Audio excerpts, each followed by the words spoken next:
I had my cheating boyfriend fired, evicted, and beat up on the same day. I have the craziest story to share with you guys, and I swear this is 100% real. It all started when my friend Sarah was driving past my boyfriend's, who is now my ex, apartment one day. She noticed a random car parked in his driveway on one of his days off and called me to ask if it was mine. It wasn't, and that got my mind racing with suspicions. You know that gut feeling when you just know something's off. Yeah, I had that. I knew I had to find out what was going on, so I decided to do a little sleuthing. I took a day off from work the following week when I knew he would be off as well, but I told my boyfriend I'd be working as usual. I borrowed my brother's car and parked in the cul-de-sac at the end of the street that his apartment sat on. I was all set for a midday stakeout. Armed with coffee, snacks, and my phone, I was prepared to wait as long as it took to catch him in the act. As I sat in the car, he sent me a text. My heart raced as I thought he had seen me and was going to ask me what I was doing. But no, he sent me a text asking me how my day was going at work and what time I thought I'd be off. I get off at 5 p.m. every single day. Why on earth would he ask me that if he wasn't up to no good?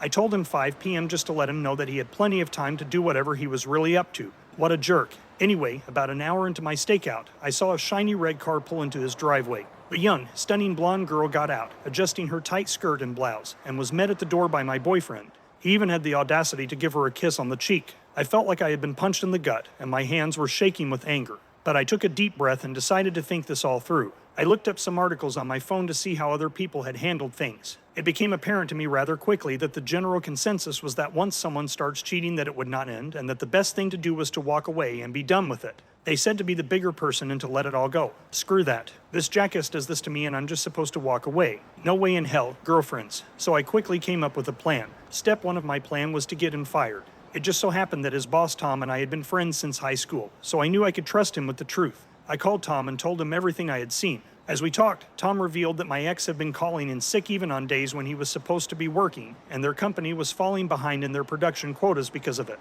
Tom had initially given my ex the benefit of the doubt simply because he was my boyfriend, but after hearing my story, he decided to fire him that very day. I felt a little satisfaction creeping in, and it felt good, really good. Next on my revenge agenda was to get him evicted.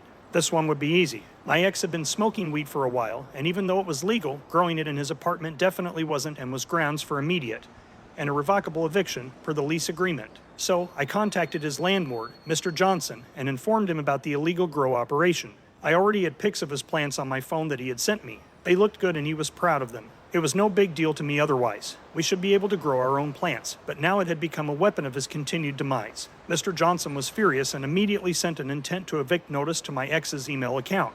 At this point, I was starting to feel even better, knowing he would soon be jobless and homeless. That was more of a high than I could have gotten if I had smoked an entire plant, LOL. But I still had the cherry on top of my revenge sundae left to go, some good old-fashioned payback. I called my brother, who's always been fiercely protective of me, and told him everything that had happened. I was only looking for advice and maybe would have been in for having him call and chew him out for me, but instead of any of that, he immediately drove my car over to my ex's apartment, ready to teach him a lesson. My brother used the spare key to my boyfriend's apartment that was still on my keyring to let himself into the apartment. He found my ex and the blonde girl in a compromising position on the couch. As soon as my ex saw my brother, he knew he was in trouble. My brother didn't hold back. He grabbed my ex and roughed him up a bit. Nothing too serious, but enough to bloody his nose and leave a few bruises as a reminder of his terrible choices. In the chaos, the blonde girl panicked and bolted out of the apartment wearing only a towel that she was able to grab during her quick escape. And as if karma was on my side, the towel slipped off as she tried to get into her car, leaving her completely naked for the world to see. Mortified, she scrambled to get into her car and sped off, still completely nude. I couldn't help but feel a sense of poetic justice in that moment, and I secretly hoped that she didn't have a garage at her place so that all her neighbors would catch an eyeful of her embarrassment. With my revenge plan executed to perfection, it was time to end things with my cheating ex. I wasn't quite able to face him still, so I sent him a scathing text message, telling him that we were through and that I never wanted to see his sorry ass again. I even added a little extra salt in the wound by letting him know I was the one responsible for his firing, eviction, and the beating he received. His response was a pathetic plea for forgiveness, which I, of course, ignored. I eventually blocked his number on my phone and blocked him on Facebook. I also deleted all of our social posts and pics that we had together. I had to get his memory out of my life as much as possible, and as quickly as possible. As the days passed, I began to feel a sense of closure, knowing that I had stood up for myself and made sure my ex got what he deserved. My friends and family rallied around me, offering support and admiration for how I handled the whole ordeal. I knew I had done the right thing. As for the blonde girl, well, let's just say that she probably thinks twice before sneaking around with someone else's boyfriend now. I heard through the grapevine that she was spotted by her neighbors when she arrived home that day, still naked and humiliated. If that's not karma in action, I don't know what is. So, if you ever find yourself in a situation like mine, just remember, revenge is a dish best served cold. And in my case, it was downright freezing. I'm not sure that could have been executed any better than that. What do you think? Let us know what you think in the comments below. When you subscribe, be sure to click the notification bell. Click here for more Tangled threats.